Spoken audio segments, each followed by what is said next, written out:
Chapitre 3. L'homme qui cultivait des citrouilles. Pendant le déjeuner, j'annonçai à Caroline que je dînais à Fernley. Elle ne fit aucune objection, au contraire. « Parfait, dit-elle, tu apprendras tout. » À ce propos, que s'est-il passé pour Ralph ? Pour Ralph, dis-je étonné, rien que je sache. Alors pourquoi est-il descendu aux Trois Dindons au lieu d'aller à Fernley Park ? Je ne mis pas un instant en doute l'allégation de Caroline. Du moment qu'elle affirmait que Ralph Patton se trouvait à l'auberge du village, le fait était certainement exact. Mais Ackroyd m'a dit qu'il était à Londres. L'étonnement me fit oublier mon habitude de ne jamais donner de renseignements. « Oh !» fit Caroline, dont le nez frémit. « Il est arrivé hier matin aux Trois Dindons, et il y est encore. Hier soir, il s'est promené avec une jeune fille. » Ceci ne me surprit nullement, car Ralph se promène à peu près tous les jours avec une jeune fille. Mais pourquoi avait-il choisi King's Abbot pour se livrer à ce genre de passe-temps, au lieu de demeurer dans une grande ville ? Une des servantes, demandai-je. Non, et je ne sais pas qui c'était. Il devait être bien douloureux à Caroline de faire pareil aveu. Mais je puis deviner, continua mon infatigable sœur. J'attendis patiemment. C'était sa cousine. « Flora Ackroyd ?» m'écriai-je stupéfait. Mais s'il désirait la voir, pourquoi n'est-il pas allé à Fernley ? Parce qu'ils sont fiancés en secret, dit Caroline ravie. Ackroyd ne peut pas entendre parler de ce mariage et ils sont obligés de se voir en cassette. L'hypothèse émise par Caroline me paraissait présenter plusieurs points faibles, mais je m'abstins de les souligner. Une remarque faite au sujet de notre nouveau voisin créa une diversion. La maison la plus proche de la nôtre, les Mélèzes, avait été récemment louée à un étranger. À son grand chagrin, Caroline n'avait rien pu découvrir le concernant, sauf qu'il n'était pas anglais. Son bureau d'information ne s'était pas montré à la hauteur des circonstances. Il est probable que cet inconnu achète du lait, de la viande et des poissons, comme tout le monde, mais aucun de ceux qui lui fournissent ces aliments ne paraît avoir obtenu le moindre renseignement. Son nom semble être Sporot, nom étrange. La seule chose certaine, c'est qu'il cultive des citrouilles. Mais cela n'intéresse pas Caroline. Ce qu'elle aurait voulu savoir, c'est d'où il venait, quelle était sa profession, s'il était marié, comment était sa femme, s'il avait des enfants, le nom de jeune fille de sa mère, etc., etc., etc. C'est une personne de la mentalité de Caroline qui a dû inventer le questionnaire des passeports. « Ma chère Caroline, dis-je, il n'y a aucun doute quant à sa profession. C'est un coiffeur retiré des affaires. Regarde sa moustache. » Mais Caroline ne fut pas de mon avis. Elle déclara que, si notre voisin avait été coiffeur, ses cheveux seraient ondulés au lieu d'être plats. Je lui citai plusieurs coiffeurs de ma connaissance dont les cheveux étaient absolument plats, mais elle refusa de se laisser convaincre. « Je ne puis me faire une opinion, dit-elle sur un ton vexé. Je lui ai emprunté un outil de jardinage l'autre jour. Il a été fort poli, mais je n'ai rien pu en tirer.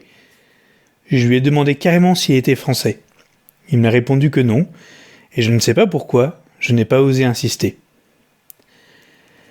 J'ai commencé à m'intéresser à notre mystérieux voisin, car un homme qui se montre capable de faire taire Caroline doit avoir une forte personnalité. Je crois, dit ma sœur, qu'il possède un de ces nouveaux aspirateurs à poussière. J'entrevis son intention de se le faire prêter et d'entrer ainsi encore une fois en conversation. La laissant à cet espoir, je m'enfuis dans le jardin. J'aime assez cultiver des fleurs et j'étais fort occupé à extraire des mauvaises herbes, lorsqu'un cri d'appel se fit entendre près de moi, en même temps qu'un corps lourd me frôlait l'oreille et tombait à mes pieds. C'était une citrouille. Je levai la tête, fort en colère. À ma gauche, au-dessus du mur, un visage apparaissait. Je distinguai d'un coup d'œil une tête en forme de poire, recouverte en partie de cheveux d'un noir excessif, d'une énorme moustache et des yeux inquisiteurs. C'était notre énigmatique voisin, M. Poirot, qui se répandit aussitôt en excuses verbeuses. « Je vous demande 1000 fois pardon, monsieur, je suis inexcusable. Je cultive des citrouilles depuis plusieurs mois, puis soudain, ce matin, elles me font horreur et je les envoie promener, au propre et au figuré. J'ai pris la plus grosse et je l'ai jetée par-dessus le mur. Monsieur, je suis honteux, confus. » Ma fureur ne put que céder à l'expression de ses regrets. En somme, la citrouille ne m'avait pas atteint. Mais j'espérais, à part moi, que notre nouvel ami ne prendrait pas l'habitude de nous bombarder avec ses légumes. L'étrange petit homme parut lire dans ma pensée. « Ne vous inquiétez pas, s'écria-t-il, telle n'est pas mon habitude. Pouvez-vous, monsieur, vous figurer qu'un homme travaille pour atteindre un but, peine afin de se procurer une retraite, puis lorsqu'il y est arrivé, s'aperçoive qu'il regrette le labeur et les occupations qu'il s'était cru si heureux d'abandonner. » « Oui, répondis-je, je crois que c'est assez courant et j'en suis moi-même un exemple. Il y a 1 an, j'ai fait un héritage qui m'aurait permis de réaliser un vieux rêve. J'ai toujours désiré voyager, voir l'univers. Or, je vous l'ai dit, il y a 1 an de cela, et je suis encore ici. » Mon petit voisin acquisa. Les chaînes de l'habitude. Nous poursuivons longtemps notre tâche dans notre dessein déterminé, puis lorsque celui-ci est réalisé, l'effort quotidien nous manque. Croyez bien, monsieur, que mon travail était intéressant. C'était le travail le plus intéressant de la terre. Vraiment, dis-je d'une voix encourageante, car j'avais à ce moment la mentalité de Caroline. Oui, j'étudiais la nature humaine, monsieur. Certainement, dis-je avec bonté. J'étais véritablement en présence d'un coiffeur retraité. Qui est-ce qui, mieux qu'un coiffeur, connaît les secrets de la nature humaine? J'avais aussi un ami qui ne m'a jamais quitté pendant plusieurs années. Il se montrait parfois d'une bêtise effrayante, et pourtant il m'était très cher. Imaginez-vous que sa bêtise, elle-même, me fait infiniment défaut. Sa naïveté, ses idées honnêtes, le plaisir que j'éprouvais à l'éblouir par mes dons supérieurs, tout cela me manque plus que je ne saurais vous dire. « Il est mort ?» demandai-je avec sympathie. « Non, il vit et prospère. Mais de l'autre côté du globe, car il habite l'Argentine. » « L'Argentine, dis-je avec envie. J'ai toujours désiré aller dans l'Amérique du Sud. Je soupirai, puis lorsque je levai les yeux, je m'aperçus que M. Poirot me contemplait avec intérêt. Ce petit homme me parut doué de compréhension. « Irez-vous là-bas » demanda-t-il. Je secouai la tête avec tristesse. J'aurais pu y aller il y a 1 an. Mais j'ai été insensé, plus qu'insensé, vorace, et j'ai lâché la proie pour l'ombre. « Je comprends, reprit Poirot. Vous avez spéculé ?» J'acquisais d'un air sombre, mais je m'amusais beaucoup intérieurement.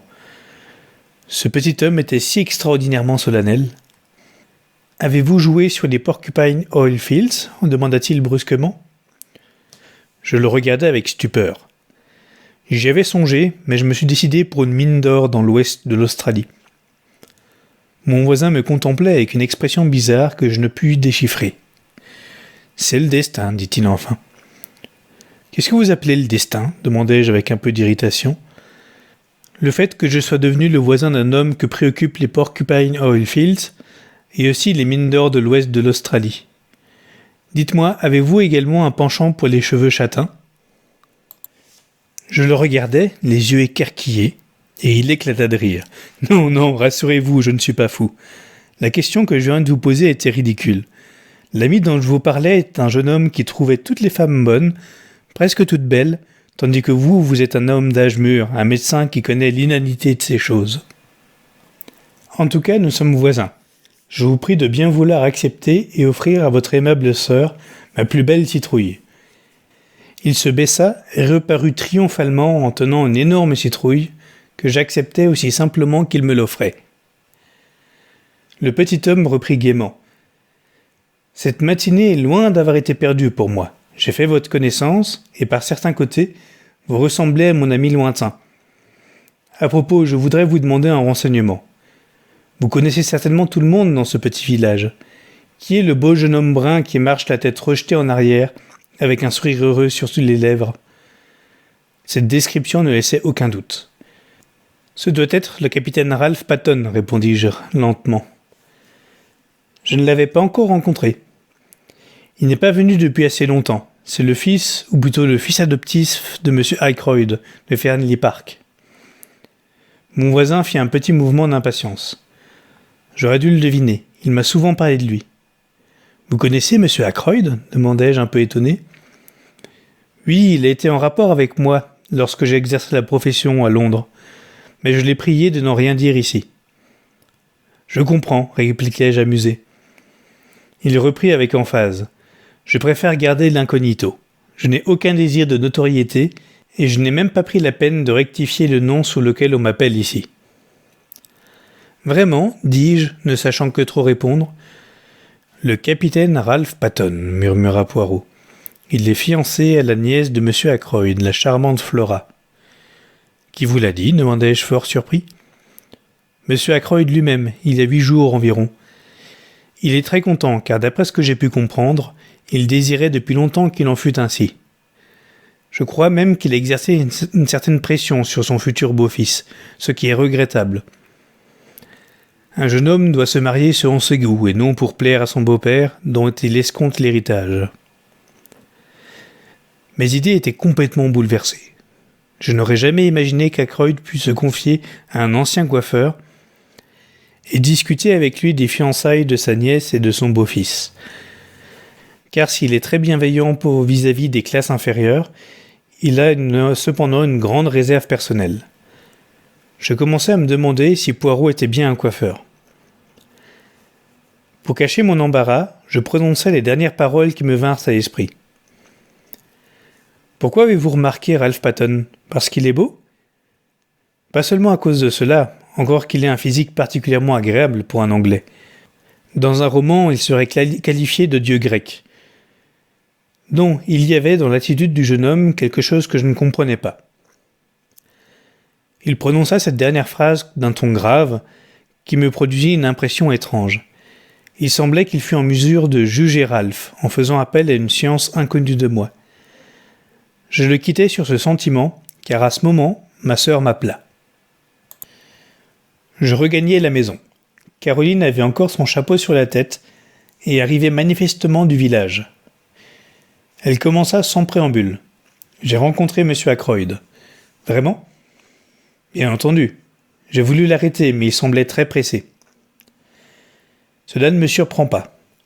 Il avait dû éprouver, à l'égard de Caroline, la même impression que celle qu'il avait ressentie pour Miss Gannett au début de la journée, mais plus accusée sans doute, car il est moins facile de se débarrasser de ma sœur.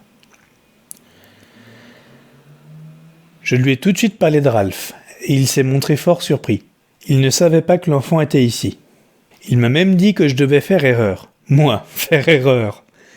C'était ridicule, répondis-je. Il devrait mieux te connaître. Puis il m'a annoncé les fiançailles de Ralph et de Flora. Je les ai apprises aussi, interrompis-je avec fierté. Qui t'en a parlé ? Notre nouveau voisin.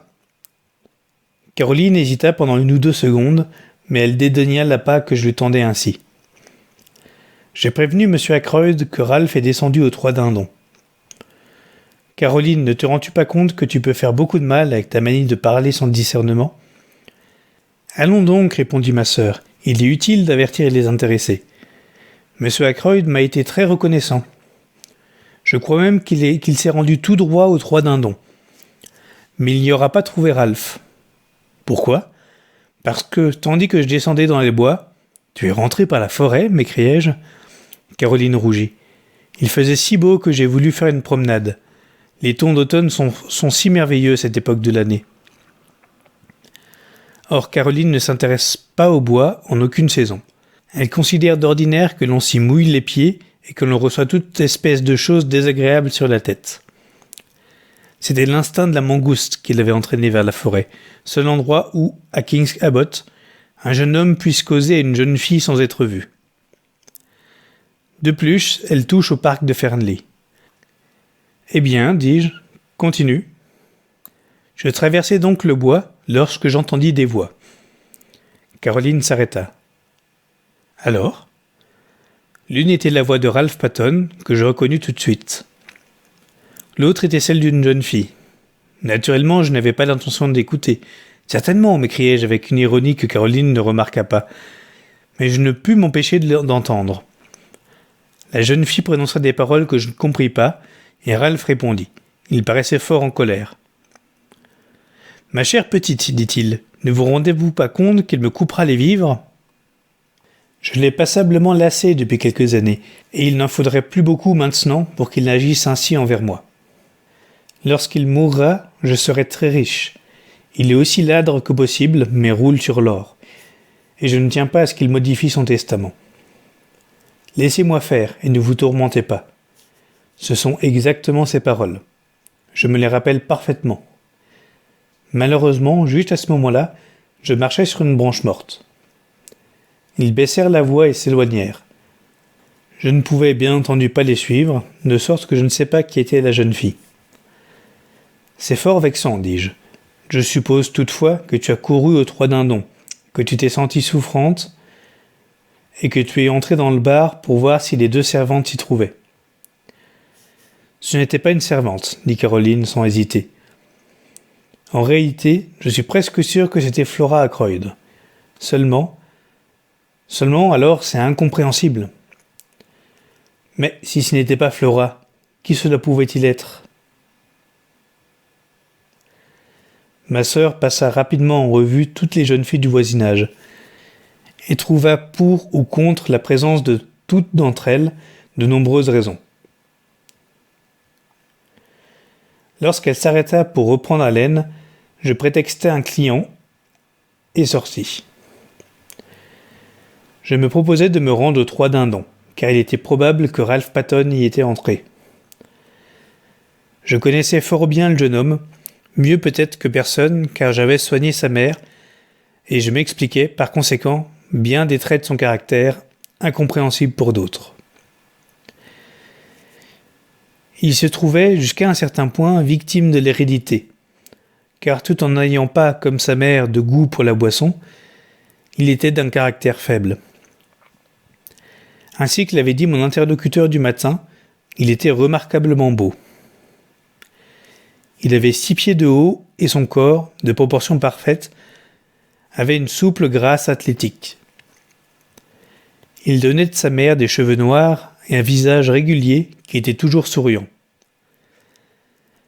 Ralph Paton était un de ces êtres nés pour charmer.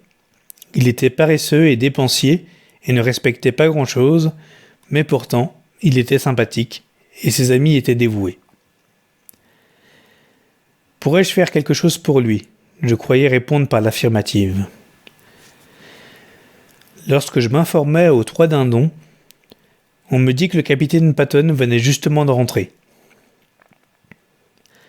Je montai jusqu'à sa chambre et y pénétrai sans être annoncé.